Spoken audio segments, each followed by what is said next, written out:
Bismillahirrahmanirrahim. Assalamualaikum warahmatullahi wabarakatuh. Alhamdulillah. Alhamdulillahilladzi arsala rasulahu bil huda wa dinil haqq liyudhhirahu 'ala dini kullihi wa kafa billahi syahida. Asyhadu an la ilaha illallah wahdahu la syarika lah wa asyhadu anna Muhammadan 'abduhu wa rasuluh allazi la nabiyya wa la rasula ba'dah. Allahumma shalli wa sallim wa barik 'ala nabiyyina Muhammadin sallallahu alaihi wasallam wa 'ala alihi wa sahbihi wa man tabi'ahum bi ihsanin ila yaumiddin, tsumma amma ba'du. Kaum muslimin rahimani Allah wa iyyakum. Alhamdulillah, puji dan syukur kita panjatkan kehadirat Allah atas segala nikmat, atas karunia yang telah Allah anugerahkan kepada kita semua. Pada kesempatan yang berbahagia ini kita akan mencoba membahas salah satu pembahasan di dalam Islam yang cukup menarik ya, yang cukup penting sekali, yaitu tentang keutamaan berkunjung dan bersilaturahmi serta adab-adabnya. Insyaallah kita akan menjelaskan tentang tema tersebut. Nah, kaum muslimin rahimakumullah, berkunjung atau bersilaturahmi ini adalah satu hal yang lumrah dalam kehidupan kita. Kita kaum muslimin biasa berkunjung atau bersilaturahmi antar satu kita dengan yang lainnya. Terlebih yang lebih kentara kita lihat dan bisa kita rasakan di momen-momen tertentu ya. Contohnya di momen Idul Fitri atau momen Lebaran kita katakan, di mana salah satu kegiatan yang khas biasa terjadi di hari raya Idul Fitri adalah kita saling berkunjung, kita saling bersilaturahmi, baik kepada kerabat, kepada kawan-kawan kita, kepada guru-guru kita atau yang lainnya. Jadi ini adalah satu kegiatan yang khas ya kita lakukan di hari raya Idul Fitri seperti itu. Dan sebagaimana kita lihat ya, bahkan mungkin kita merasakan sendiri, mengalami sendiri bagaimana di momen tersebut kita berusaha untuk bisa pulang kampung ya, baik sebelum Idul Fitri atau di hari Idul Fitri atau setelah ya Idul Fitri, kita berusaha untuk pulang ke kampung halaman. Demi apa? Demi untuk mendapatkan momen tersebut, momen yang sangat jarang sekali, berkumpulnya karib kerabat. Bahkan mungkin di suatu tempat ya, di beberapa tempat berkumpul di satu tempat. Bayangkan, karib kerabat yang jarang bertemu bahkan ya, pulang sama-sama ke kampung halaman dalam kondisi semuanya senang, bahagia ya. Bahkan mungkin kita merasakan sendiri bagaimana ya, berbagai makanan atau pakaian serba baru dan sebagainya. Ini indah sekali, momen yang sangat jarang sekali. Maka tidak salah ya, sebagian di antara kaum muslimin berusaha untuk bisa berkumpul, yakni pulang ke kampung halaman, berkumpul bersama karib kerabat.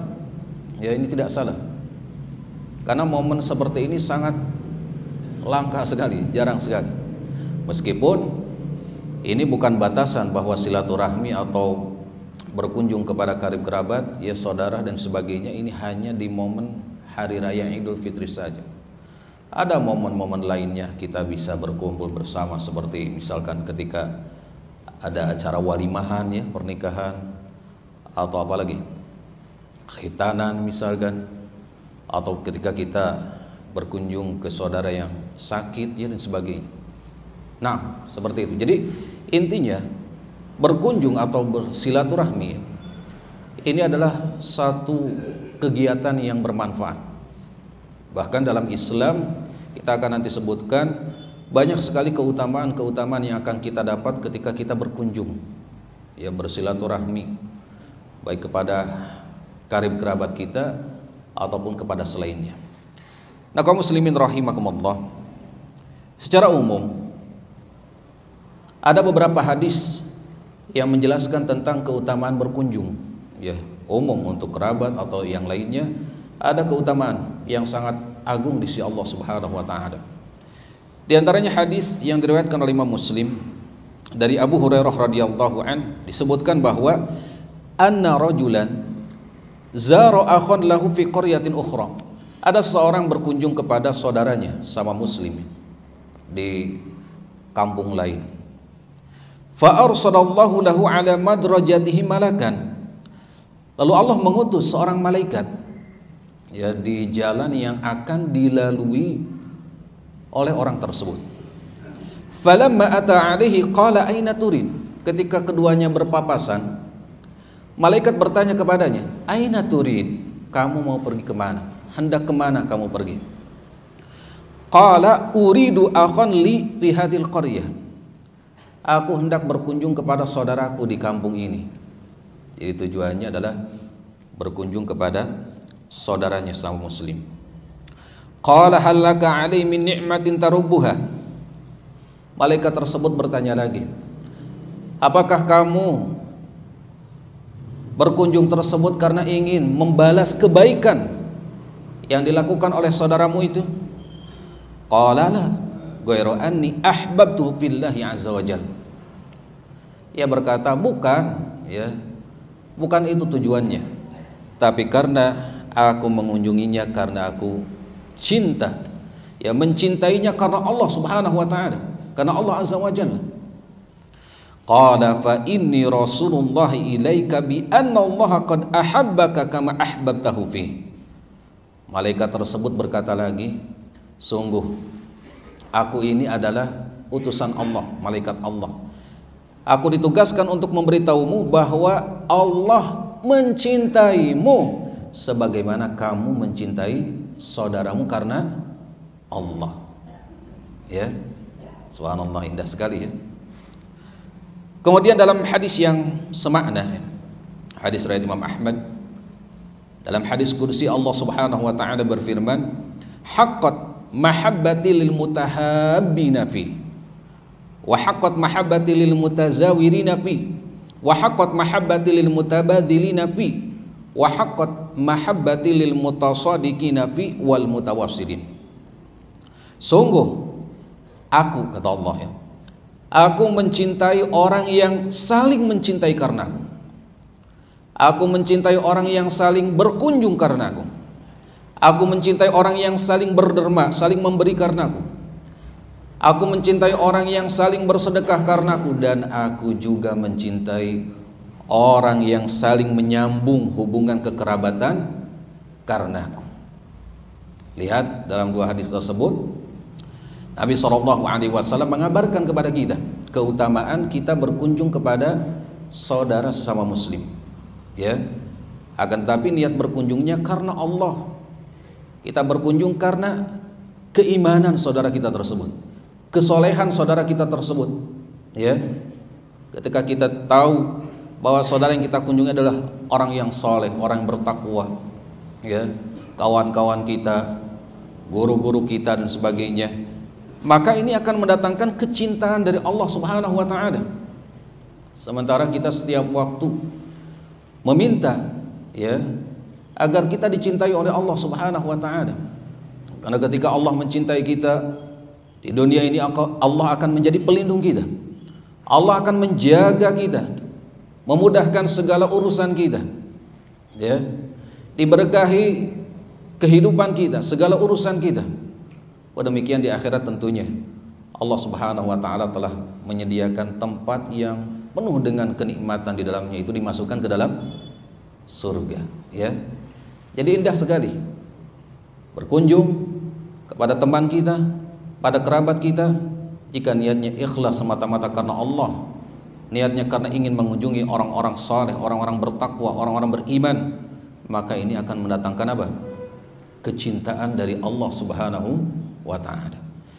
Kaum muslimin rahimakumullah, tadi ya, berkunjung ini bisa kepada karib kerabat atau kepada selainnya. Yang pertama yang akan kita bahas yaitu tentang berkunjung kepada karib kerabat. Ini sering kita mengenalnya dengan kalimat apa? Istilah apa? Silaturahmi ya, atau silaturahim. Kalau dalam bahasa Indonesia kita sering mengenalnya silaturahmi. Padahal yang lebih tepat apa?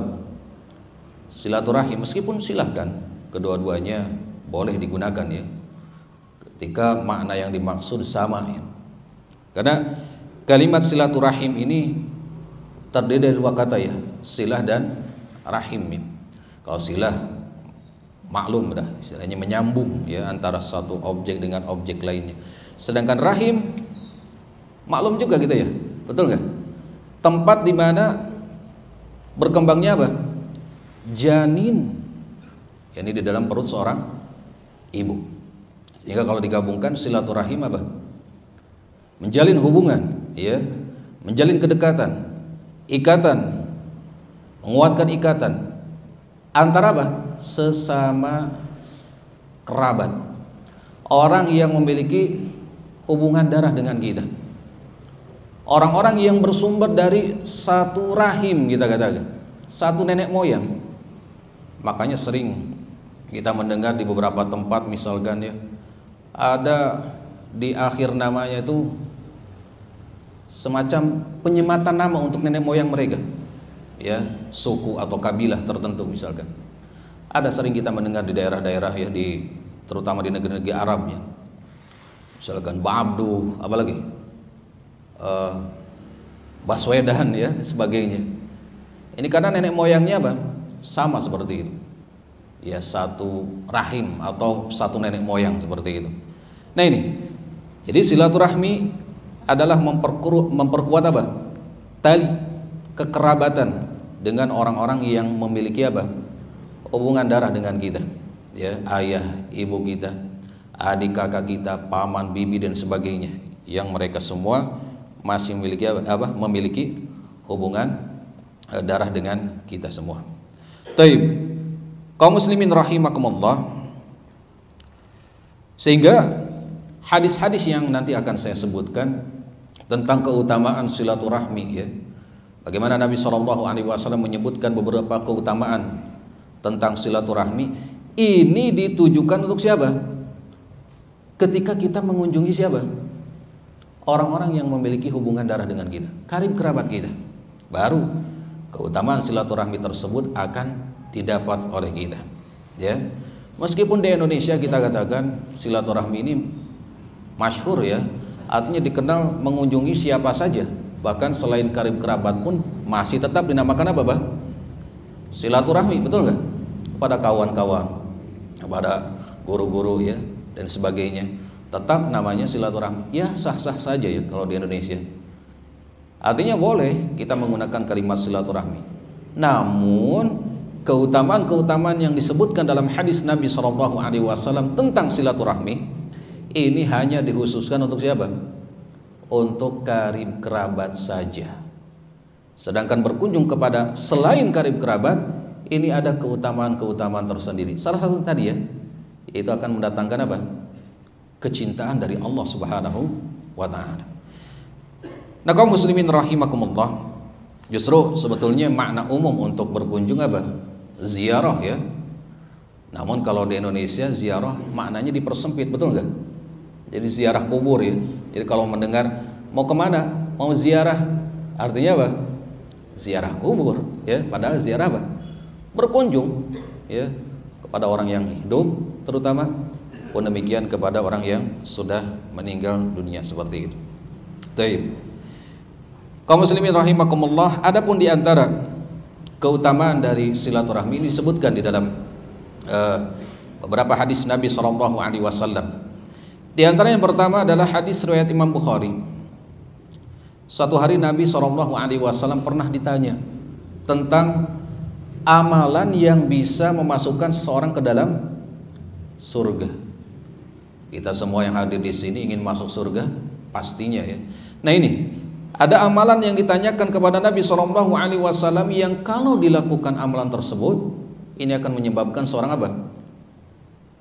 Masuk surga. Jadi wasilah terbesar seorang masuk surga. Nabi SAW menjawab, ta'budullah la tusyriku bi syai'ah. Yang pertama adalah engkau beribadah kepada Allah dan tidak menyekutukannya dengan sesuatu apapun. Wa tuqimus shalah, menegakkan salat, ini salat 5 waktu. Wa tu'tiz zakah, menunaikan zakat. Wa tasilur rahim, ya, menjalin tali silaturahmi dengan siapa tadi? Dengan karib kerabat, orang tua kita, karib kerabat ya, sebagainya. Nah ini adalah hal yang bisa memasukkan ke dalam surga, itu salah satunya apa? Menjalin tali silaturahmi. Kemudian dalam hadis yang lainnya, hadis riwayat Abu Dawud dan yang lain, Nabi SAW bersabda, "Ma min dzambin ajdaru an yu'ajjilallahu ta'ala li sahibihil 'uqubata fid dunya ma ma yaddakhiru lahu fil akhirah mithlul baghi wa qati'atir rahim." Tidak ada dosa yang lebih pantas untuk disegerakan balasannya di dunia, ya, dan juga dosa yang disimpan di akhirat atau siksaan di akhirat kita katakan, daripada perbuatan kezaliman dan juga qati'atur rahim, memutus tali apa? Silaturahmi. Di dalam hadis ini dikatakan memutus tali silaturahmi adalah dosa besar, ya. Sebaliknya, menyambung tali silaturahmi merupakan apa? Amalan yang utama, pahalanya besar di sisi Allah Subhanahu wa ta'ala. Dalam hadis yang lain disebutkan, hadis riwayat Muslim ya, cukup panjang. Ada seorang laki-laki datang kepada Rasulullah SAW. Ya Rasulullah, aku memiliki kerabat, ya, seorang kerabat, di mana aku berusaha untuk menyambung silaturahmi dengannya, namun dia malah berusaha untuk apa? Memutusnya. Aku berbuat baik kepadanya, dia berusaha apa? Berbuat buruk kepadaku. Dia seakan-akan apa? Acuh, gak peduli denganku, namun aku tetap berbaik hati kepadanya, bermurah hati kepada mereka, ya. Maka Rasulullah SAW menjawab, artinya dia ingin mengatakan bagaimana dengan perkaraku ini. Kata Rasulullah SAW, kalau memang halnya seperti itu, ya, seperti yang kau katakan tadi, maka seakan-akan engkau memberi mereka makan dengan bara api. Jadi orang yang suka memutus tali silaturahmi seakan-akan setiap harinya memakan apa? Bara api, ya. Dan Allah akan menolongmu, ya, selama keadaanmu seperti itu. Jadi orang-orang yang berusaha menyambung tali silaturahmi dengan orang yang memutus, ya, dari kerabat, ini akan senantiasa dalam pertolongan Allah setiap waktunya, ya. Selama dalam kondisi seperti itu, Allah akan senantiasa menolong, Allah akan melindunginya, ya. Kemudian Rasulullah SAW bersabda, man sarrahu an yubsata lahu fi rizqihi wa an yunsa'a lahu fi athari falyasir rahimah. Siapa yang ingin dilapangkan rizkinya, diluaskan rizkinya, dan juga dipanjangkan umurnya, maka hendaklah dia menyambung tali silaturahmi. Niscaya umurnya akan diberkahi oleh Allah, hartanya akan diberkahi oleh Allah Subhanahu wa ta'ala, urusannya akan dipermudah oleh Allah. Ini dengan apa? Salah satunya dengan kita bersilaturahmi ke karib kerabat kita. Inilah di antara, ya, masih banyak sebetulnya hadis-hadis yang menyebutkan tentang keutamaan silaturahmi itu sendiri. Jadi intinya, silaturahmi kepada karib kerabat kita, ayah ibu kita, adik kakak kita, paman bibi dan sebagainya, ini merupakan amalan utama, pahalanya besar di sisi Allah Subhanahu wa ta'ala. Umur kita, amalan kita, rizki kita akan diberkahi oleh Allah Subhanahu wa ta'ala. Sehingga mudah-mudahan yang kemarin misalkan, ya, di hari Idul Fitri, di hari Lebaran, pulang kampung bertemu dengan karib kerabat, mudah-mudahan, ya, semua kita mendapatkan keutamaan ini. Umur dan harta kita diberkahi oleh Allah Subhanahu wa ta'ala. Bahkan dalam hadis yang lainnya akan dicintai oleh keluarganya, menjadi keluarga yang bahagia, sakinah mawaddah warahmah, seperti ini. Kaum muslimin rahimakumullah. Kemudian yang selanjutnya, Yang kedua yaitu berkunjung kepada selain kerabat, ya, kepada kawan-kawan kita, ya, teman-teman sesama bekerja, ya, di tempat kerja misalkan, atau kepada siapa? Kepada guru-guru kita, ya, atau kepada teman seangkatan di mana? SMP, SMA dan sebagainya, atau kepada orang-orang soleh, orang-orang yang kita kenal dengan kesolehannya seperti itu. Nah, ini adalah amalan yang dianjurkan di dalam Islam, ya, dianjurkan bagi kita untuk yakni berziarah, ya, berkunjung kepada orang-orang yang saleh, karib kerabat dan kaum muslimin yang lainnya seperti itu. Dan ini bisa dilakukan dengan kita langsung datang ke tempat tinggal mereka, ke rumah mereka, atau misalkan ke pesantren-pesantren, ya, di mana guru-guru kita bertempat seperti itu. Meskipun hanya sekedar ingin apa? Mengetahui kabar, ya, keadaan mereka, atau sekedar yakni mengobrol, ya, obrolan, ya, yang simpel atau sederhana seperti, atau mengunjungi orang-orang yang butuh untuk dikunjungi seperti yang sakit, ya, atau yang sedang dalam kesulitan dan sebagainya seperti itu. Jadi ini adalah hal yang dianjurkan di dalam Islam dan memiliki keutamaan. Salah satunya tadi, ya, mendapatkan kecintaan dari Allah Subhanahu wa taala.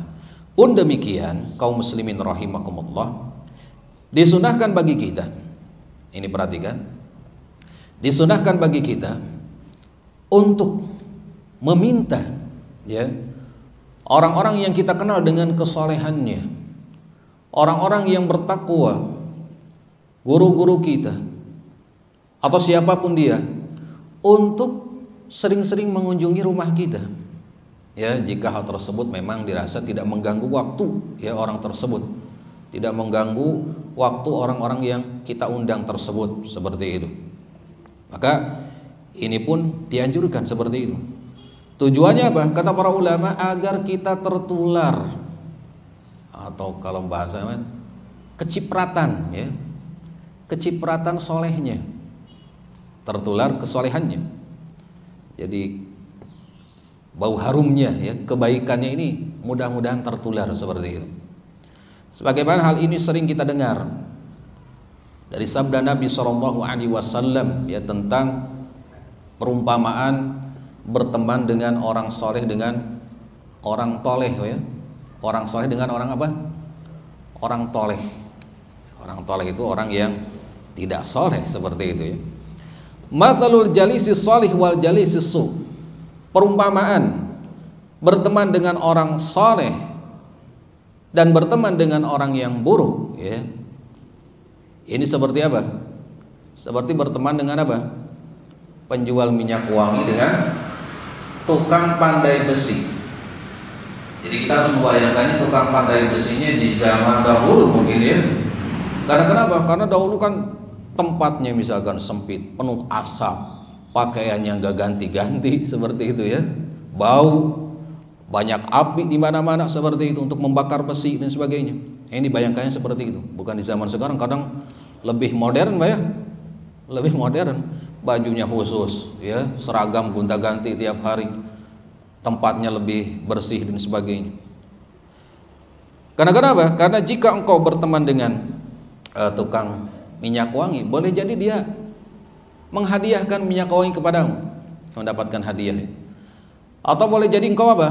Membeli darinya, atau minimal dapat apa? Dapat harumnya lah minimal. Kalau deket-deket tukang minyak wangi kan jadi ketempelan, ya, ketempelan apa? Bau harum seperti itu. Sedangkan dengan tukang pandai besi, ya, kalau baju atau badan kita tidak terbakar, ya, kecipratan atau terkena apa? Dampak apa? Bau tidak sedap dari tempat tukang pandai besi tersebut, atau dari pakaian yang dipakai oleh tukang pandai besi tersebut. Seperti itu. Nah, dalam kehidupan pun sama, betul nggak? Kita berteman dengan seorang yang dikenal dengan kesolehannya. Misalkan satu waktu, ya, kita ke tempatnya, lalu orang saling bertanya, siapa si fulan? Si fulan itu temannya ini si fulan ini orang soleh. Oh, pantesan akhlaknya bagus, ya, kayaknya sama solehnya. Ini padahal kita belum berbuat apa-apa ya, tapi karena kita sudah dikenal berteman dengan orang soleh tersebut, udah kedapatan apa, minimal dapat apa, kebaikan dari orang soleh tersebut. Sebaliknya dalam kehidupannya banyak ya terjadi. Semisal apa istilahnya, seseorang berteman dengan orang buruk misal. Siapa si fulan? Si fulan itu temannya ini nih, preman ini, misalkan ya.